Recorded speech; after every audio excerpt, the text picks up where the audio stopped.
পেন্সিলটা খেয়ে নিল, এবার হাতে বের করলাম, হাতে কামড়িয়ে দিল হাতে। এবারে কি একটু মেয়েটি, এবার আমি গল্প বলতি।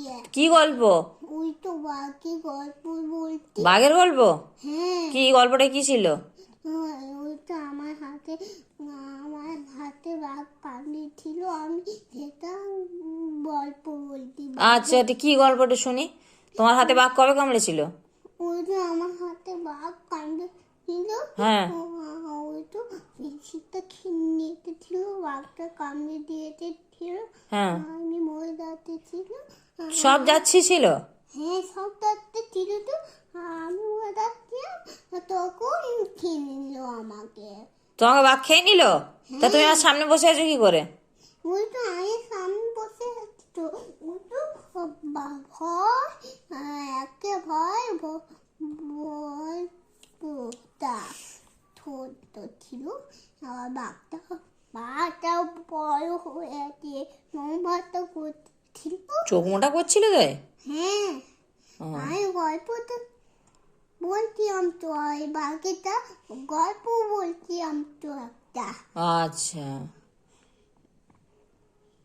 একটু ঘুমালে কি পড়ি, এখান থেকে তুলে ধরি, ঘুমাবো, তখন যদি তোরা করে তুলে যাবো, বাঘ আর আসতে পারবে না, মোটানো বাঘকে।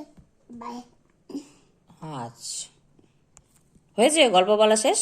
হ্যাঁ, তো একটা না না বাঘ, না না না না ভূতের গল্প শুনতে। আবার ভূতের গল্প বলবে?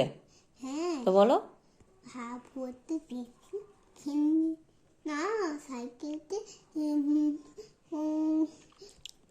দুটো খেলনি ছিল, ওই তো ভ্যানটা খেলনিয়েছিল। এবার ভূতটা খেয়াল হয়ে ভূতরা ফ্যান খেয়ে নিয়ে ওরকম করে অজ্ঞান হয়ে গেল? হ্যাঁ, হ্যাঁ জানি তো, আমি খেয়াল হয়ে গেল তো। আচ্ছা। এবারে কি করবো এবার কি করবো, আমি এবার কি করবো, কি করবে? এবারে কি করবো? তুই এগুলো ভালো বলতে পারিস, কই পড়ার সময় লেখার সময় লিখিস না কেন? বল। বইটা লুকিয়ে দিলে, মাস্টার লিখে দিলে, বইটা লুকিয়ে এই তা বইটা লুকিয়ে দিলে তো লিখবেটা কে? লুকিয়ে দে, এখন বইটা লুকিয়ে দিয়ে এখন বইটা লুকিয়ে দিলে তোমার আর পড়তে হবে না, তাই তো? তোমার আমার এই যে ওই বিদ্যা আমারও আছে। রাখো রাখো, তুমি এসো, নিয়ে এসো। আসুক বাঘ আসুক, তুমি লেখো। অমনি খাতাটাকে লুকিয়ে দিলে যাতে না লিখতে হয়। এবার ঠিক বলে মামা কাছে শিশু বলো, প্রতি কি বল 2 3 4 5 আমি পড়তে বলেছি, আমি লিখতে বলেছি। 7 8 9 10। তুই যে কি চালু হবি রে।